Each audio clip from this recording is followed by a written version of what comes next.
네, 시청자 여러분 안녕하세요. 투더 골드문 진행의 문다연입니다. 지금 시간을 기준으로 해서 전반적으로 코인들이 좀 빠지고 있는 모습입니다. 우리가 한 2달간의 하락장을 겪어보다 보니까 이렇게 잠깐의 파란불에도 좀 놀라기 쉬운 그런 장인 것 같은데요. 그런데 2주 동안 비트코인이 무려 25%가량 올랐다고 합니다. 그렇기 때문에 지금의 이런 파란불이 꼭 필요한 과정이다 이렇게 보여지긴 하는데요. 다만 이렇게 조정 이후의 방향성이 좀 더 중요할 것 같습니다. 투더 골드문 전문가님들과 함께 하시면서 오늘도 코인 투자 전략 잡아보시길 바라겠습니다. 먼저 코인사부님 모셔보겠습니다. 어서 오세요. 반갑습니다. 오늘 또 시장이 어제 또 슬쩍 올라가는 것 같다가 또 야간에 또 슬쩍 빠지고 오늘도 그렇게 좋은 흐름은 보여주진 않고 있어요. 하지만 지금 현재 이 흐름 자체가 뭐 안 좋다라거나 그런 건 아닌 것 같고요. 잠시 올라가는 와중에 눌림목이다라고 좀 보시면 될 것 같아요. 그래서 오늘 어떤 쪽에 어떤 섹터에 좀 집중을 해야 되는지 방송을 통해서 말씀을 드릴 테니까 끝까지 시청 부탁드리겠습니다.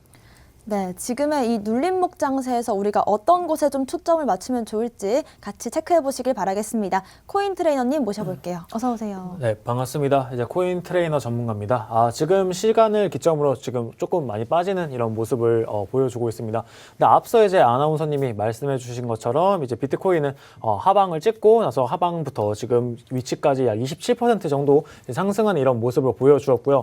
어제 이제 주요 구간을 보면은 주요 이제 지지 라인이었던 44.5K 부근, 45K에서 44.5K 부근에서 이제 주요 저항을 맞고 지금 살짝 떨어져 있는 상태입니다.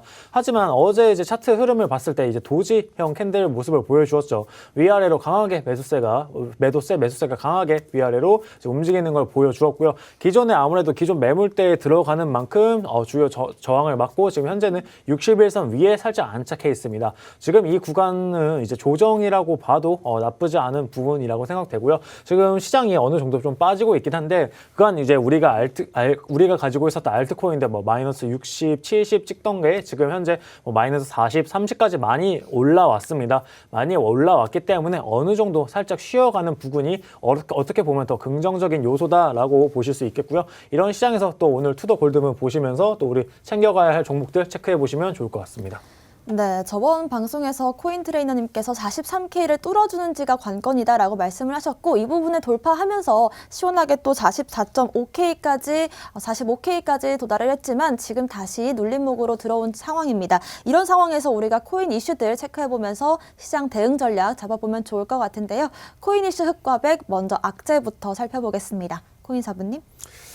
오늘 악재가 거의 없는데 저번에 하셨던 이 코인 트레이너님 말씀하셨던 이 45K 사실 거기에 저항을 맞고 내려오는 것은 기술적 분석을 통해서 아마 대부분의 사람들이 45K 정도까지 오면 좀 내려가겠다라는 생각 때문에 매도세가 좀 증가하면서 덩달아 매도가 나오면서 좀 이제 하락을 한 것 같고요. 근데 그게 악재로 보기에는 어려워요. 그래서 지금 사실 악재가 그렇게 많지는 않거든요. 그래서 지금 보면은 이 오미크론에 대한 악재를 좀 가지고 나왔어요. 시장에 대한 악재는 없다라고 좀 판단이 됩니다. 다만 제가 계속 경제적인 악재 이런 좀 세계적인 악재 좀 말씀을 드렸을 때 이 코로나에 대해서 좀 언급을 해드렸었는데 오늘 이 오미크론의 확진자가 좀 많이 나왔죠. 약 5만 명대가 나왔습니다. 한 4만 9천 명 정도가 나왔는데 어제까지만 하더라도 3만 2천, 3만 6천, 그 전에 3만 7천, 이렇게 계속 나왔어요. 그러다가 4만 명대 나오겠다 이랬는데 4만 후반대, 그러니까 약 5만 명대가 나와주면서 상당히 이 확진이 좀 많이 늘어나고 있는 상황입니다. 제가 이제 월요일에 그 종합검진을 받았습니다. 월요일 종합검진을 받았는데 7시에 가서 시작을 했거든요. 근데 그때부터 엄청난 인파가 이 선별검사소에 있어가지고 이거 진짜 한번 조만간 한 4만 뚫어주겠다라고 생각했는데 오늘 뚫고 아마 내일이면은 5만이 그냥 넘어가는 숫자가 나오지 않을까라고 생각이 들어요. 지금 이 오미크론이 좀 확대가 되면서 가장 피로감을 느끼고 가장 피해를 보는 사람들이 누구겠습니까? 바로 국민들이라는 거죠.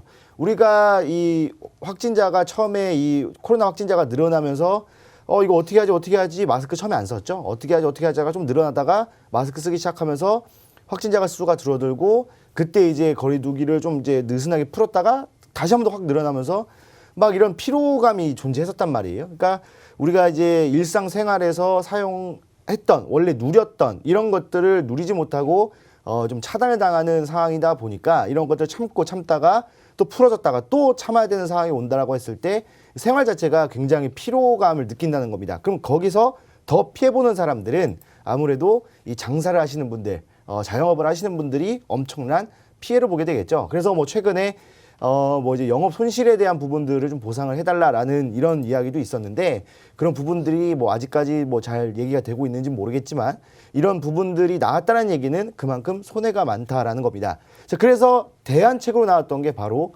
코인이랑 주식 투자였죠. 그래서 자영업자분들이 그냥 장사를 해서 그냥 뭐 앉아서 뭐 전기세 내고 뭐 월세 내고 까먹는 것보다는 그냥 이 가게를 정리해가지고 보증금을 빼서 이걸로 투자를 하자라고 해서 엄청난 매수세가 들어왔던 게 작년 초, 그 다음에 작년 말, 한 9월 달쯤 그때 한번 반등이 나왔었죠. 그때 엄청나게 상승이 나왔었습니다. 자, 그러다가 또 하락이 나와주면서 어떻게 됐습니까? 최근에 엄청나게 하락이 좀 많이 나왔었잖아요. 그러면서 그때 9월 달 마지막쯤 이제 거의 꼭대기쯤에 들어갔던 사람들은 또 손실이 어마어마하고 또 최근에 들어서 다시 좀 슬쩍슬쩍 올라가 하다 보니 이런 이 딜레마에 좀 빠지는 부분들이 있습니다. 그러니까 이런 분들이 어떻게 해야 되지? 뭐 사야 되나? 뭐 팔아야 되나? 뭐 이런 좀 그 갈팡질팡하는 흐름들을 좀 보여준다는 거예요. 그러면 지금 시장이 올라가고는 있다 하더라도 다시 지금 제가 아까 그 설명해 드렸을 때 눌림목 시장이라고 말씀드렸죠. 어차피 상승을 하게 되면은 그냥 막 미친 듯이 상승은 없어요. 그러니까 작년 초에 엄청난 상승이 있었을 때에도 매일같이 상승을 하지 않았거든요. 상승하다가 눌렸다가 또 상승하다가 눌렸다를 반복을 합니다. 그럼 지금도 마찬가지인 거예요.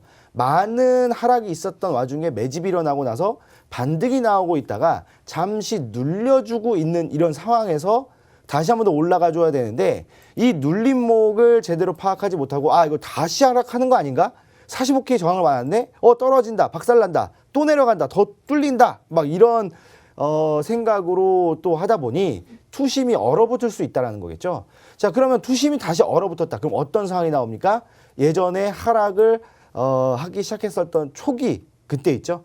막 하락을 했다가 눌렸으면 거의 바닥에 왔음에도 불구하고 상승하지 못했던 이유 바로 투심이 얼어붙었기 때문에 이거 올라가나? 올라가다 떨어질 것 같은데 지금 안 사야지? 이러면 또 떨어질 수밖에 없어요. 그렇기 때문에 지금 뭐 시장에 대한 악재 뭐 비트코인이 뭐 어쩌고 저쩌고 또 알트코인이 뭐 어쩌고 저쩌고 사실 그런 것들은 없습니다. 다만 지금 상황 자체가 지금 흐름 자체가 굉장히 좀 힘들어지는 구간이고 만약에 오미크론이 예를 들어서 뭐 그러면 안 되겠지만 정말 뭐 10만 명이라든지 뭐 10만 명 이상의 확진자가 나와준다고 한다면 지금 뭐 재택근무로 돌리는 분들이 많잖아요. 그 재택근무로 또 돌아가고 뭐 이러다 보면 또 활동이 없어집니다. 그러면은 물론 산업이 안 좋아질 수도 있겠지만 또 여기서 반사이익을 받는 산업들도 있어요. 뭐 배달 업체라든지 아니면 또는 뭐 온라인 뭐 매체든지 이런 것들은 수혜를 받을 수 있겠지만 사실 그것보다도 오프라인 쪽의 매장들 같은 경우에는 굉장한 타격을 받을 수 있다. 그렇다고 한다면 또 투심이 떨어지고 그런 사람들이 만약에 코인에 투자를 해놨다? 그럼 코인 자금을 회수할 수 있는 또 그런 또 투심이 또 얼어붙을 수 있는 장이 올 수가 있기 때문에 그것이 조금 악재라면 악재다라고 좀 말씀을 드리겠습니다. 네, 오늘을 기준으로 해서 오미크론 확진자가 4만 9천 명을 넘어서 5만 명에 가까워지는 숫자가 나왔는데요. 이로 인해서 좀 투심이 많이 얼어붙을 수가 있는 상황이기 때문에 여기에 대한 악재가 좀 작용할 수도 있겠다라는 말씀이셨습니다. 코인 트레이너님의 오늘의 악재 살펴보겠습니다. 네, 제가 준비한 오늘의 악재는 이제 어젯밤이죠. 어젯밤 미국에서 이제 미국 스테이블 코인 청문회가 있었습니다. 미국 스테이블 코인 청문회에 대해서 한번 말씀을 드리도록 할 텐데요. 우선 스테이블 코인 다들 많이들 알고 계실 거예요. 뭐 1달러랑 1USDT, 뭐 1달러랑 1USDC 뭐 이런 거 우리가 우리나라에서 만든 이제 스테이블 코인도 있죠. 루나, 테라. 그래서 루나랑 테라 코인이랑 이제 뭐 1달러 이렇게 가격을 이제 연동을 다 이렇게 시켜 놓은 건데 이게 지금 문제가 되고 있습니다. 이게 왜 문제가 되냐? 미국 정부에서 봤을 때 너네 스테이블 코인 찍어내는 너네 회사들 정말 너네가 찍어내는 스테이블 코인만큼 너네 자본금을 가지고 있냐라는 부분이 정말 이슈가 된 것인데요. 과거에 테더가 이 이슈로 인해서 한번 벌금을 받기도 했었죠. 벌금을 받고 또 인터뷰도 진행하고 한번 청문회를 가지기도 했었는데요. 이게 지금 왜 문제가 되냐면 예를 들어서 내가 어디에 투자를 한다고 칩시다. 내가 주식을 예를 들어서 삼성전자 주식을 산다고 쳐요. 그러면 저는 이제 제가 가지고 있는 원화로 이제 삼성전자 주식을 삽니다. 제가 여기 사용하는 데 쓰는 원화는 한국은행에서 이제 발행을 해준 거죠. 제가 예를 들어서 바이낸스에서 이제 코인을 산다고 칩시다. 그러면 제가 USDT로 이제 코인을 삽니다. 그러면 이 USDT는 어디서 발행한 거냐?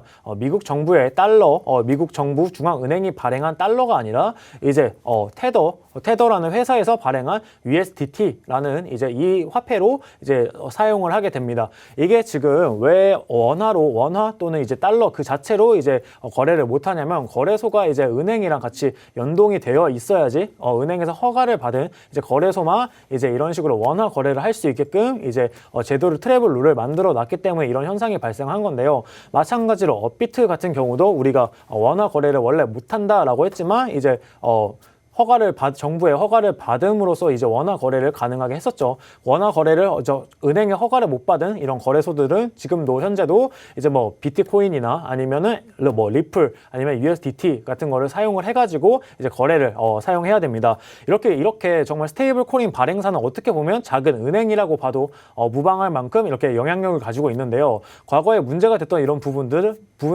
스테이블 코인이 정말 이 스테이블 코인 발행하는 여기 테더 회사가 예를 들어서 100억을 가지고 있지 않은데 100억 이상의 스테이블 코인을 계속 찍어냅니다. 그러면은 정말 이 회사는 테더 회사는 100억이 없는데 100억 이상 뭐 1000억 그리고 1억 뭐 이렇게 스테이블 코인을 이렇게 찍어내게 된다면은 시장에서는 스테이블 코인이 자금으로 흘러 들어오게 되고 우리 시장 참여자들은 우리 자금이 정말 많이 들어오네.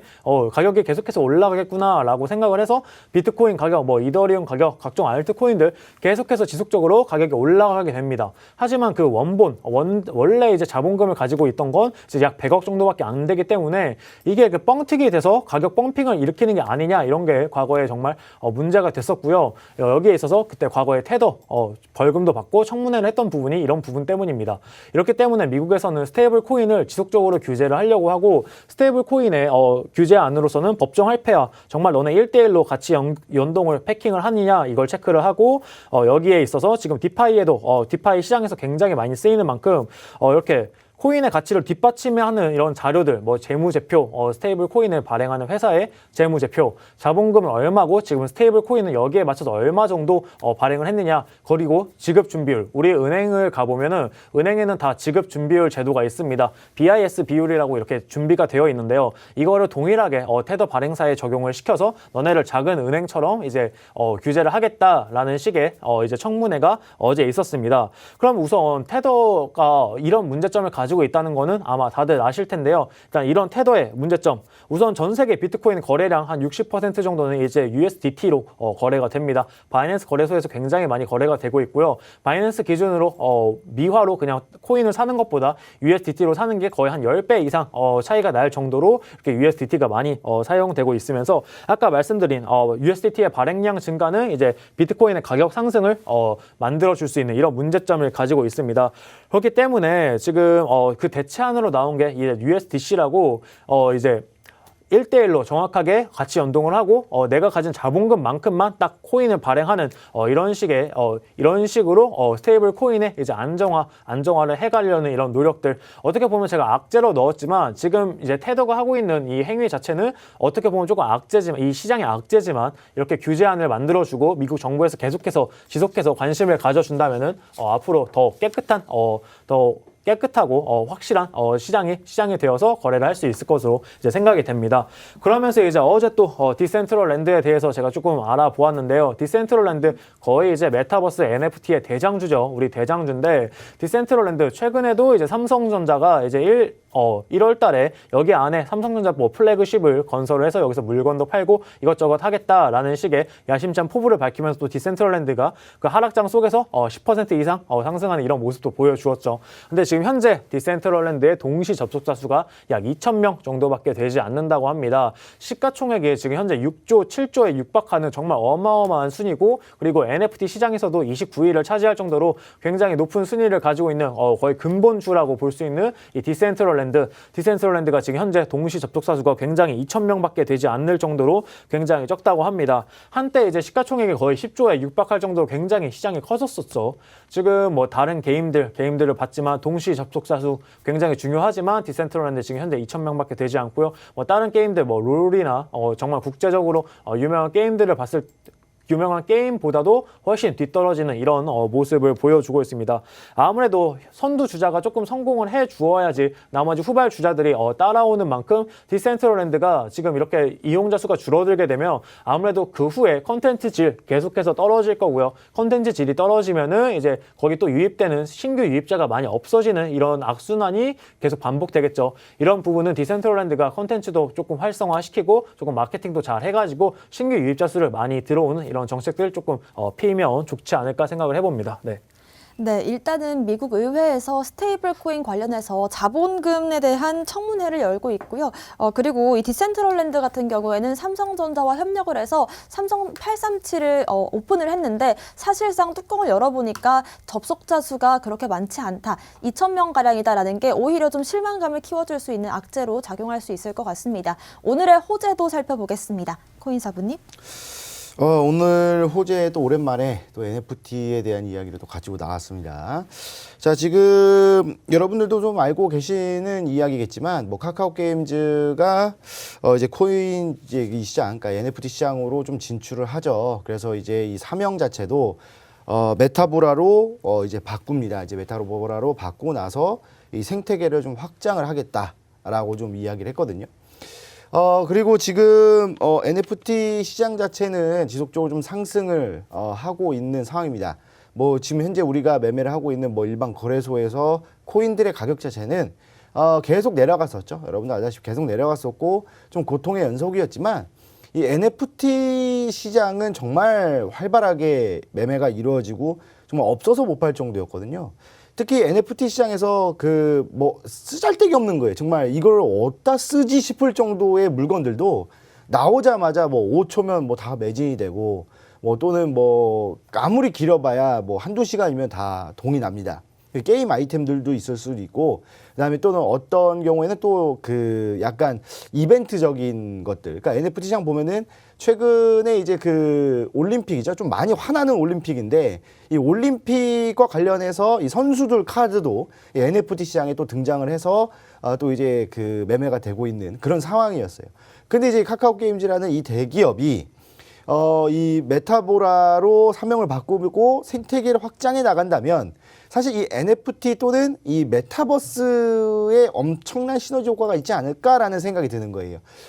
물론 이 대기업이 메타버스 쪽으로 이제 참여를 하는 경우는 뭐 지금이 처음은 아닙니다. 뭐 외국 같은 경우에도 보면 뭐 구글이라든지 아마존, 그 다음에 이 마이크로소프트가 또 이제 이 블리자드라는 이 게임 회사를 인수를 해서 또 이 메타버스라든지 그다음에 이 NFT 시장에 또 뛰어든다라고 한다면 사실 뭐 마이크로소프트가 카카오보다 더 큰 대기업이잖아요. 이 대기업이 엄청난 자본력으로 메타버스를 뭐 형성을 하고 이런 세계관을 또 만들고 생태계를 더 나아간다면 뭐 메타버스가 뭐 3년 뒤에 된다, 5년 뒤에 된다. 사실 이렇게 길게까지는 안 보거든요. 저는 올해 안에 어느 정도 윤곽이 보인다라고 좀 생각이 듭니다. 이 기술력이라는 건 예전에는 뭐 10년 걸리고 그다음에 따르는 뭐 5년 걸리고 막 이러잖아요. 그런데 그게 가면 갈수록 점점점 빨라져요. 이게 갑자기 이런 게 나왔어? 라고 할 정도로 이 과학기술의 발전 자체가 엄청나게 빠르고 특히 지금 이 메타버스라든지 NFT 같은 경우에는 전 세계 사람들이 열광을 한단 말이에요. 우리나라에서도 이 NFT 시장 너무나도 활발하고 제가 저번에 계속 말씀드렸던 이 갈라 게임즈의 이 미란더스라든지 이런 뭐 타운스타의 뭐 코인들 뭐 캐릭터를 가지고 나서 뭐 보상으로 뭐 코인을 또 채굴하는 이런 것들이 우리나라뿐만 아니라 전 세계에서 너무나도 열광이었단 말이에요. 그러니까 캐릭터 하나 값이 60억을 육박을 하죠. 이게 말도 안 되는 거 아니겠습니까? 근데 그럴 만한 가치가 있다라고 판단하는 사람들이 많았기 때문에 그렇게 진행이 된다는 거죠. 그럼 메타버스 특히 지금 코로나 오미크론 뭐 5만 명, 우리나라 5만 명이 그럼 외국은 어떨까요? 엄청난 숫자가 계속 걸리고 있다는 겁니다. 그럼 어떻게 되겠습니까? 이 메타버스 상에서의 업무 처리 또는 메타버스 상에서의 일상생활 이런 것들이 점점점 더 각광을 받게 되고 이런 것들이 더 필요하게 된다는 거겠죠. 그러면 기업들은 사람들의 니즈가 있기 때문에 이거에 대한 개발을 더 박차를 가할 수밖에 없다. 그렇다고 한다면 이 뭐 메타보라로 사명을 벽고 나서 생태계를 확장해 나가는 속도 자체가 상당히 빠를 거라고 생각을 합니다. 그러면 이 사실 NFT랑 그다음에 뭐 메타버스 이런 거에 관련 코인들은 다 알트코인이잖아요. 그럼 알트코인들의 상승장이 온다. 그러면은 알트코인 중에서도 방금 말씀드렸던 메타버스 관련 코인 또는 NFT 코인 쪽으로만 매매하신다라고 한다면 상당히 큰 고수익률을 올릴 수 있지 않을까라고 말씀을 드리겠습니다. 네, 이 전반적으로 이 스토리 라인이 좀 그려지는 것 같은데요. 아까 악재로 살펴봤던 이 오미크론 확진자 5만 명 이 이슈가 오히려 좀 메타버스 쪽에서는 호재로 작용할 수도 있겠다 이런 생각이 드는 것 같습니다. 이제 좀 가상 세계에서 좀 더 사람들이 활동을 많이 하게 되고 그럼에 따라서 메타버스와 P2E까지 NFT까지 다 이어져서 성장을 할 수 있겠다 싶은 생각이 들고요. 올해 안에 이 NFT 시장이 어떤 모습을 그릴지 그 윤곽이 잡힐 것 같습니다. 그리고 프렌즈 게임즈에서 사명을 메타보라로 바뀌면서 보라를 비롯해서 여러 가지 알트코인들이 앞으로 좀 가격 상승을 보일 수 있지 않을까 이런 기대감을 가져봐도 좋을 것 같습니다. 코인 트레이너님의 호재도 공개해 주시죠. 네. 제가 준비한 이제 오늘의 호재는 중국의 CBDC 발행 관련한 이슈입니다. 지금 베이징 동계 올림픽을 진행 중입니다. 베이징 동계 올림픽을 진행 중인데 우선 앞서 말씀드린 빙상에서도 안 좋은 정말 편파 판정도 굉장히 많았고 우리나라 뭐 한복을 갑자기 중국 사람들이 입고 나오는 등 정말 좀 말도 안 되는 이런 이슈를 만들어 오고 있는데요. 여기에 덧붙여서 중국은 이번 베이징 올림픽을 정말 깨끗한 스포츠의 정신으로 이렇게 진행을 하는 것이 아니라 여기에 이제 디지털 위안화를 이제 여기에 있어서 CBDC를 빠르게 뿌리고 있는 이런 입장입니다. 현재 중국 같은 경우는 암호화폐, 비트코인, 채굴도 금지하고 암호화폐를 전면적으로 다 금지를 했습니다. 이 이유로서는 첫 번째로 이제 CBDC, 중국 중앙은행이 발행을 하는 CBDC를 활성화시키려는 이제 이런 목적을 가지고 있는데요. 우선적으로 현재 보면은 중국 이제 사람들 중에서 2억이 넘는 2억 6천만 명이 넘는 사람들이 이제 CBDC를 활용해가지고 이제 거래를 진행하고 있고요. 이 거래 자금이 1월 달만 한 16조 원 정도 됐다고 합니다. 근데 사실 16조 원 정도 됐다는 거는 그렇게 큰 수치는 아닙니다. 우리나라 하루 동안 카드 결제 대금이 약 2조 원 정도인 거를 이제 감안을 해볼 때 CBDC를 쓰는 중국인 인구가 그렇게 CBDC 활용도가 그렇게까지 아직까지는 높지 않다로 전망을 조금 볼 수 있겠고요. 근데 여기에 있어서 지금 현재 CBDC를 디지털 위안화로 이제 쓰고 있는데 여기에서 지금 우리 외국인 분들이 굉장히 많이 지금 중국에 들어와 있잖아요. 지금 올림픽을 주최함으로써 외국인 분들이 굉장히 많이 들어와 있는데 이 외국인들한테 실명 인증도 안 해도 되고 그냥 휴대폰 번호 그리고 지갑만 있으면은 중국 위안화 CBDC를 사용해서 중국 내에서 자유롭게 결제를 할 수 있게끔 쓰는 이 시스템을 도입을 했다고 합니다. 아무래도 중국 입장에서는 외국인들이 자기 발로 이제 우리나라에 온 만큼 조금 이러한 편의성을 붙여주어서 중국 위안화를 이제 기축 통화로 만들려는 이런 조금 목적을 가지고 올림픽을 대하는 게 아닌가 이런 생각도 들고 있는데요. 우선적으로 CBDC를 현재 발행 중인 국가는 뭐 바하마, 동카브리브, 나이지리아 이런 신흥국이 가지고 있는데요. 이 신흥국은 지금 딱 이야기만 들어도 소위 말하는 정말 잘 못 사는 이런 국가들입니다. 이런 국가들에서는 CBDC를 활용을 하고 있긴 한데 활용 정도가 굉장히 미비한 수준입니다. 근데 제가 앞서 말씀드린 것처럼 중국 같은 경우 이미 2억 명이 넘는 사람들이 이제 CBDC를 통해서 거래 결제를 조금씩 시작하고 있는 이런 CBDC 시작하고 있는 단계의 시장이라고 보면 좋을 것 같고요. 여기에 있어서 아까 제가 말씀드린 것처럼 외국인들한테 이런 식으로 유도를 해서 정말 중국의 CBDC를 전 세계 기축 통화로 사용하고 싶은 중국의 정말 야심찬 이런 포부를 조금 보여주지 않았나 보고 있습니다. 하지만 이제 기축 통화로 중국의 CBDC가 앞서 나간다고 하더라도 작년 이제 전 세계에서 결제 대금 순위를 보았을 때 중국 위안화로 결제된 게 약 1.8% 정도밖에 되지 않습니다. 아무래도 미국의 달러의 기축통화 자리를 위협하기에는 정말 아직 미비한 수준이지만 아직 이런 식으로 계속해서 중국에 노력을 하고 있다는 점은 여러분들이 호재로 조금 주목을 할 필요가 굉장히 있는 것 같고요. 여기에 있어서 제월 파월 의장이죠. 파월 의장 같은 경우는 이 이슈를 두고 나서 중국이 먼저 가는 건 오케이 알고 있다. 하지만 CBDC를 이렇게 찍는 것보다 우리처럼 제대로 잘 잘 준비를 해서 계속해서 미국은 계속해서 스테이블 코인 청문회도 하고 있고 규제안도 계속해서 만들어주고 있고 최근에 또 리플 소송도 가지고 있죠. 이런 식으로 계속 규제안을 차근차근 한 단계씩 밟으면서 이제 규제안을 만들어내서 결과적으로는 미국에 발행하는 CBDC가 전 세계 기축통화 자리를 다시 한번이 아니라 지속적으로 계속 그 자리를 유지할 것으로 조금 예상을 하고 있습니다. 그러면서 또 미국에서는 발키리 인베스트먼트가 이제 ETF를 이제 상장을 청구를 했고요. 거기에 있어서 ETF를 승인을 해 주었는데 SEC에서 이 SEC에서 승인한 ETF가 이제 비트코인 채굴 관련한 업체를 7가지 묶은 이제 비트코인 ETF를 승인해 줬습니다. 네, 이 승인을 해 주었고요. 그 회사들을 보면은 마라톤 디지털 홀딩스, 뭐 라이엇 블록체인, 그리고 뭐 코어 사이언픽 등 이제 비트코인을 채굴하는 이런 업체들을 묶은 어제 ETF를 발행했는데요. 순 ETF 발행량의 약 80%는 이런 채굴 업체에다가 다 투자를 해가지고 한다고 하네요. 지금 이런 채굴 업체들 뭐 예를 들어서 제가 하나 소개해드린 뭐 스트롱 홀스 디지털 마이닝 이런 회사들을 살펴보면은 정말 이제 비트코인의 전력을 굉장히 많이 먹는데 탄소 찌꺼기를 이제 조금 활용을 해서 이걸 석탄 폐기물을 정화해서 비트코인 채굴에 필요한 전력으로 활용을 한다고 합니다. 그래서 이제 미국에 굉장히 많은 탄광들이 있는데 그 탄광들을 이제 매입을 해가지고 거기에 있는 탄소 찌꺼기를 이제 재활용을 해가지고 거기에서 나오는 전기, 그 전기만으로 이제 비트코인을 채굴을 한다고 해요.